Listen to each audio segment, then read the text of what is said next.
Rhonda Ben എന്ന Australian റൈറ്ററുടെ the secret എന്ന പുസ്തകത്തെക്കുറിച്ചാണ് ഞാനിവിടെ പ്രതിപാദിക്കുന്നത്. ഈ പുസ്തകം ഞാൻ 3 തവണ വായിച്ചു. ഓരോ പ്രാവശ്യം വായിക്കും തോറും പുതിയ പുതിയ കാര്യങ്ങളാണ് ഈ പുസ്തകം നമുക്ക് തുറന്നു തരുന്നത്. ആ വായിച്ച സമയം എനിക്കൊട്ടും നഷ്ടമായില്ല. ഒരിക്കലെങ്കിലും വായിച്ചിരിക്കേണ്ട ഒരു പുസ്തകമാണ് ദ സീക്രട്ട്. ആകർഷണ നിയമം അഥവാ ലോ ഓഫ് അട്രാക്ഷനെ കുറിച്ച് പറയുന്ന ഈ ബുക്കിൽ നമ്മൾ എന്താണ് ചിന്തിക്കുന്നത്, എന്താണ് വിശ്വസിക്കുന്നത്, അതേ കാര്യങ്ങളാണ് നമ്മുടെ ജീവിതത്തിലേക്ക് ആകർഷിക്കപ്പെടുന്നത് എന്നാണ്. ഇതിൽ പറയുന്ന 3 പ്രധാനപ്പെട്ട കാര്യങ്ങൾ: ചോദിക്കുക, വിശ്വസിക്കുക, സ്വീകരിക്കുക. എന്തു വേണമെന്നുള്ളത് വ്യക്തമായി ചോദിക്കുക, ലഭിച്ചെന്ന് വിശ്വസിക്കുക, സംശയമുണ്ടാകരുത്, ലഭിച്ചെന്ന പോലെ സന്തോഷത്തോടെ ജീവിക്കുക. ദ സീക്രട്ട് പഠിപ്പിക്കുന്നത് നിങ്ങളുടെ ചിന്തകൾ നിങ്ങളുടെ ജീവിതം സൃഷ്ടിക്കുന്നു എന്നാണ്. ദ സീക്രട്ട് ദൈവവിശ്വാസത്തിനെതിരല്ല, മനസ്സിൻ്റെ ശക്തി ദൈവം നൽകിയ സമ്മാനമാണ് എന്ന് പറയുന്നു. നമ്മൾ വിശ്വസിക്കുന്നതും പ്രാർത്ഥിക്കുന്നതും ചിന്തിക്കുന്നതുമെല്ലാം ഒരേ ദിശയിൽ വന്നാൽ മാറ്റം വേഗമുണ്ടാകുന്നു. ചിന്തകൾ ജീവിതത്തെ രൂപപ്പെടുത്തുന്നു. ഭയം, പരാതി, സംശയം ഇവ ഒഴിവാക്കണം. ചെറിയ കാര്യത്തിന് പോലും നന്ദി പറയുന്നത് ശീലമാക്കുക. അത് വേഗത്തിൽ മാറ്റം കൊണ്ടുവരും.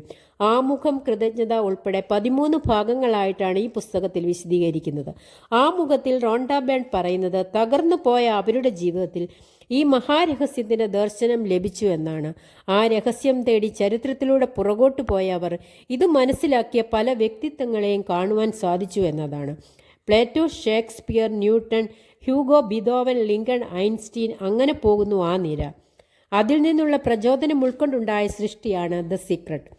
ഈ പുസ്തകത്തിൽ 24 വിശിഷ്ട വ്യക്തികളെ പരിചയപ്പെടുത്തുന്നുണ്ട്. അവരുടെ വാക്കുകളിലൂടെ നമുക്കൊന്ന് പോകാം. ബോബ് പ്രോക്ടർ എന്ന തത്വചിന്തകൻ പറയുന്നത് നമ്മളെല്ലാം പ്രവർത്തിക്കുന്നത് അനന്തമായ ഒരു ശക്തി മൂലമാണ്. നമ്മളെല്ലാം സ്വയം നയിക്കുന്നത് ഒരേ നിയമങ്ങൾക്കനുസരിച്ചാണ്. പ്രകൃതിയുടെ നിയമങ്ങൾ അത്യന്തം സൂക്ഷ്മവും കൃത്യവുമാണ്. നിങ്ങളുടെ ജീവിതത്തിലേക്ക് വരുന്നതെല്ലാം നിങ്ങൾ ആകർഷിച്ചെടുക്കുന്നതാണ്. നിങ്ങളുടെ മനസ്സിൽ തങ്ങി നിൽക്കുന്ന ബിംബങ്ങൾ കാരണമാണ് അവ നിങ്ങളിലേക്ക് ആകർഷിക്കപ്പെടുന്നത്. ജീവിതത്തിൽ ധാരാളം സമ്പത്തുണ്ടാക്കിയവരെല്ലാം അറിഞ്ഞോ അറിയാതെയോ ഈ രഹസ്യം പ്രയോജനപ്പെടുത്തിയവരായിരുന്നു. അവരുടെ ചിന്തകൾ സമ്പൽ സമൃദ്ധിയെക്കുറിച്ച് മാത്രമായിരുന്നു. മറിച്ചുള്ള ചിന്തകൾ അവരുടെ മനസ്സിൽ വേരൂന്നാൻ അവർ സമ്മതിച്ചില്ല. അവരുടെ മനസ്സിൽ നിറഞ്ഞു നിന്ന സമ്പത്തിനെക്കുറിച്ചുള്ള ചിന്തകളാണ് അവരറിഞ്ഞോ അറിയാതെയോ അവരിലേക്ക് ആകർഷിച്ചത്. അവിടെ ആകർഷണ നിയമം പ്രവർത്തിച്ചു.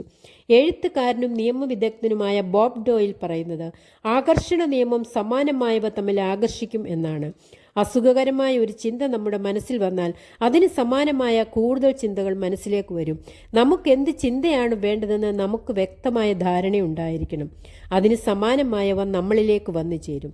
നിങ്ങൾ എന്താണ് ആഗ്രഹിക്കുന്നത് എന്നതിനെക്കുറിച്ച് മനസ്സിൽ ചിന്തിക്കാൻ കഴിഞ്ഞാൽ, അതിനെ നിങ്ങളുടെ പ്രബല ചിന്തയാക്കാൻ കഴിഞ്ഞാൽ നിങ്ങൾക്കത് നിങ്ങളുടെ ജീവിതത്തിലേക്ക് കൊണ്ടുവരുവാൻ കഴിയും.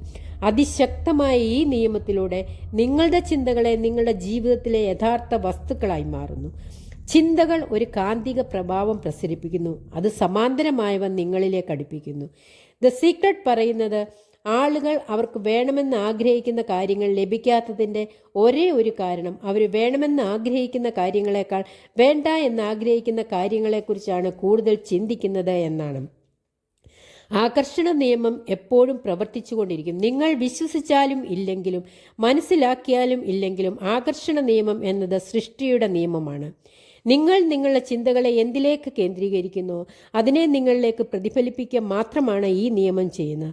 അതിശക്തമായ ഈ അറിവുണ്ടെങ്കിൽ നിങ്ങൾ ചിന്തിക്കുന്ന രീതിയിൽ മാറ്റം വരുത്തിക്കൊണ്ട് നിങ്ങളുടെ ജീവിതത്തിലെ ഏത് സാഹചര്യത്തെയും ഏത് സംഭവത്തെയും നിങ്ങൾക്ക് പരിപൂർണമായി മാറ്റിയെടുക്കാനാവും. നിങ്ങളുടെ മനസ്സിന്മേൽ ആധിപത്യം ഉറപ്പിക്കാനുള്ള വഴി മനസ്സിനെ ശാന്തമാക്കാൻ പഠിക്കുക എന്നാണ്. ഈ പ്രപഞ്ചത്തിലെ ഏറ്റവും ശക്തമായ നിയമം ആകർഷണ നിയമമാണെന്ന് ഈ പുസ്തകത്തിൽ പറയുന്നു. നിങ്ങളുടെ ജീവിതത്തിൽ എന്തെങ്കിലും മാറ്റം വരുത്തണമെങ്കിൽ ചിന്തകൾക്ക് മാറ്റം വരുത്തുക. അതുവഴി തരംഗ ദൈർഘ്യം മാറ്റുക. ഇപ്പോൾ നിങ്ങളുടെ മനസ്സിലുള്ള ചിന്തകളാണ് നിങ്ങളുടെ ഭാവി ജീവിതം നിർമ്മിക്കുന്നത്. നിങ്ങൾ എന്തിനെക്കുറിച്ച് ഏറ്റവും കൂടുതൽ ചിന്തിക്കുന്നോ, എന്തിൽ നിങ്ങളുടെ മനസ്സ് കേന്ദ്രീകരിക്കുന്നോ അത് നിങ്ങളുടെ ജീവിതമായി പ്രത്യക്ഷമാകും. എഴുത്തുകാരിയും വ്യക്തിത്വ പരിവർത്തന വിദഗ്ധയുമായ മാർസി ഷിമോഫ് പറയുന്നത് സ്വന്തം ചിന്തകളെ മനസ്സിലാക്കാനും നിങ്ങളുടെ അധീനതയിലാക്കാനും നിങ്ങൾക്ക് കഴിഞ്ഞാൽ അപ്പോൾ സ്വന്തം യാഥാർത്ഥ്യങ്ങളെ എങ്ങനെ സൃഷ്ടിക്കാനാവുമെന്ന് നിങ്ങൾക്ക് മനസ്സിലാകും. അതാണ് നിങ്ങളുടെ സ്വാതന്ത്ര്യവും ശക്തിയും. എഴുത്തുകാരനും അധ്യാപകനുമായ ജാക്ക് ആൻഫീൽഡിൻ്റെ വാക്കുകളിലൂടെ ഞാൻ രഹസ്യം പഠിക്കുകയും അതെൻ്റെ ജീവിതത്തിൽ പ്രയോഗിക്കാൻ തുടങ്ങുകയും ചെയ്തപ്പോൾ മുതൽ എൻ്റെ ജീവിതത്തിന് ശരിക്കും ഒരു മാസ്മരികത കൈവന്നു. എല്ലാവരും സ്വപ്നം കാണുന്ന തരത്തിലൊരു ജീവിതമാണ് ഇപ്പോൾ ഞാൻ ദിവസേന ജീവിച്ചുകൊണ്ടിരിക്കുന്നത്. സൃഷ്ടിപ്രക്രിയ ബൈബിളിലെ പുതിയ നിയമത്തിൽ നിന്ന് എടുത്തതാണ് രഹസ്യത്തിൽ ഉപയോഗിച്ചിരിക്കുന്ന സൃഷ്ടിപ്രക്രിയ. 3 ഘട്ടങ്ങളിലൂടെ നിങ്ങൾ ആഗ്രഹിക്കുന്ന സൃഷ്ടിക്കാൻ സഹായിക്കുന്ന വളരെ ലളിതമായൊരു മാർഗരേഖയാണിത്. ആദ്യ ഘട്ടം ആവശ്യപ്പെടുക എന്നുള്ളതാണ്. കൽപ്പിക്കുക, പ്രപഞ്ചത്തോട് കൽപ്പിക്കുക. എൻ്റെ ഭാഷയിൽ പറഞ്ഞാൽ ദൈവത്തോട് കൽപ്പിക്കുക. നിങ്ങൾ ആഗ്രഹിക്കുന്ന എന്താണെന്ന് ദൈവം അറിയട്ടെ. ദൈവം നിങ്ങളുടെ ചിന്തകളോട് പ്രതികരിക്കും. വേണ്ടത് എന്താണെന്ന് നിങ്ങൾക്ക് തീരുമാനിക്കാം. പക്ഷേ അതെന്താണെന്ന് നിങ്ങൾക്ക് വ്യക്തതയുണ്ടാവണം. സംശയത്തോടെ ആവരുത്. ആവശ്യം എങ്ങനെ നടക്കും എന്നുള്ള തടസ്സ ചിന്ത ഉണ്ടാവരുത്. 2ാം ഘട്ടം വിശ്വസിക്കുക എന്നുള്ളതാണ്. നിങ്ങൾ ആഗ്രഹിച്ചത് കിട്ടി എന്ന് തന്നെ വിശ്വസിക്കുക. എഴുത്തുകാരിയായ ലിസ നിക്കോൾസ് പറയുന്നത് പതറാത്ത വിശ്വാസം എന്നാണ്. നിങ്ങൾക്കത് ലഭിച്ചു എന്ന് വിശ്വസിക്കണം.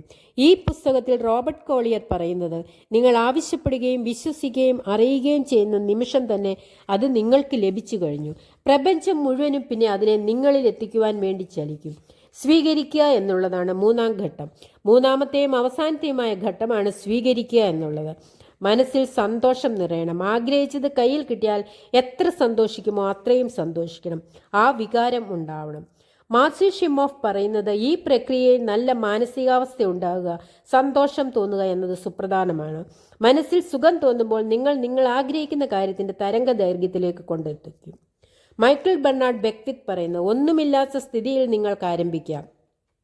ഒന്നുമില്ലായ്മയിൽ നിന്ന് ഒരു വഴിയുമില്ലാത്ത അവസ്ഥയിൽ ഒരു വഴി തെളിഞ്ഞു വരും. അടുത്ത വീഡിയോയിൽ തുടരുന്നതായിരിക്കും. നിങ്ങൾക്കിത് കേൾക്കാൻ താല്പര്യമുണ്ടെങ്കിൽ ലൈക്ക് ചെയ്യുക, ഷെയർ ചെയ്യുക, സബ്സ്ക്രൈബ് ചെയ്യുക. അടുത്ത വീഡിയോ നിങ്ങളിലേക്ക് എത്തുന്നതായിരിക്കും. കേൾക്കുക മാത്രമല്ല പ്രാവർത്തികമാക്കാനും ശ്രമിക്കുക.